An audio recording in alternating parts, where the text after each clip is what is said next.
support the war effort. A little background on the presentation. Like all the historians here, I'm very concerned about the loss of corporate memory in the history of the agency, especially among the younger generation. If it's a book, I'm not going to read it. If it's a picture, I'll look at it, that type of thing. So it appears that, during this year, the Centennial, it would be appropriate to recount the World War II situation at Langley, what was done. The talk is going to be directed basically to the new generations and dedicated to the thousands of Langley employees who worked here during those early years.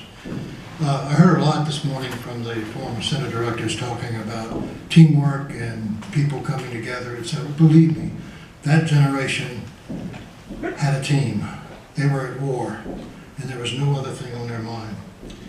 Before we leave this chart, just for information, that's the XP-51, number 4 here at Langley, involved in flying qualities work by our pilots. It was regarded by NACA pilots as the sweetest airplane during the entire war, so it had quite a reputation. Let's talk again for general information about the genesis of Langley.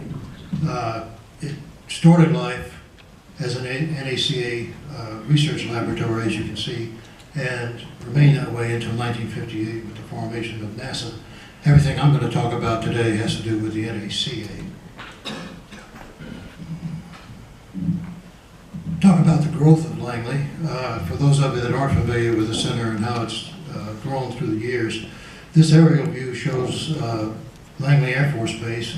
You can see the back river down at the bottom of the picture. And the NACA operation began over in what's called the East area. Down at the bottom of that oval is the hollowed ground that we're here to celebrate. The first shovel of dirt turned over in 1917. All of the early NACA facilities and a lot of what I'll talk about today were located in that area. With the threat of war oncoming in 1938-39 timeframe, the War Department granted Langley more property.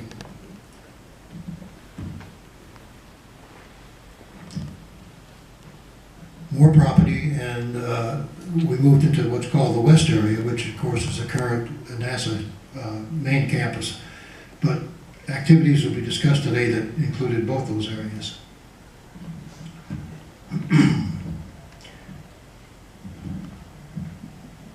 This apparatus is giving me trouble already. We haven't even started.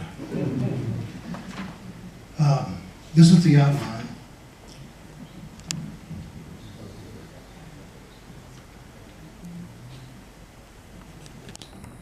Outline of the presentation.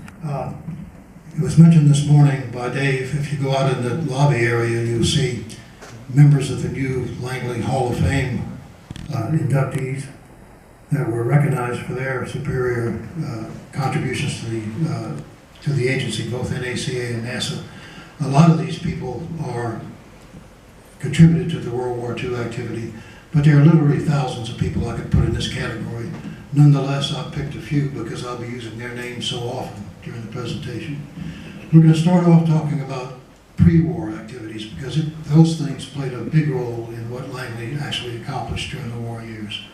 And then I think I have to provide you some information about the NACA, Navy, and Army interactions because they were markedly different, and that story needs to be told. The work environment as it affected the personnel and the challenges that they had, we'll cover that activity. And the main part of the talk is going to be on the facilities and the contributions that were made during the war. We're going to end with some controversy, and there was certainly controversy about what the NACA did or didn't accomplish in World War II. And then I'll have some closing remarks. Now, the presentation is 99.9% photographs, so there won't be many word charts, if any. I've got some videos, and I'm hoping that the information I'm going to provide is enlightening and entertaining at the same time. Now, let's talk about those key individuals.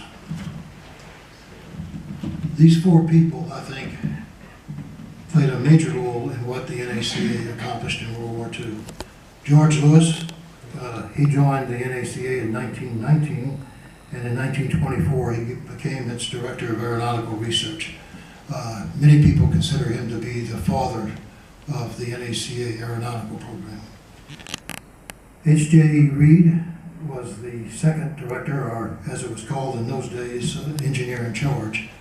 30 years, as Jerry Creedon pointed out this morning, 30-year career through those war years, all the challenges that he faced as a manager. We're going to recount some of those as we go through.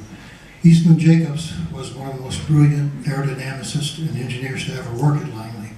He came from a family that was independently wealthy. He didn't need a penny from the NACA or NASA, and you're going to hear his name quite a bit. And down at the bottom is Bob Gilruth.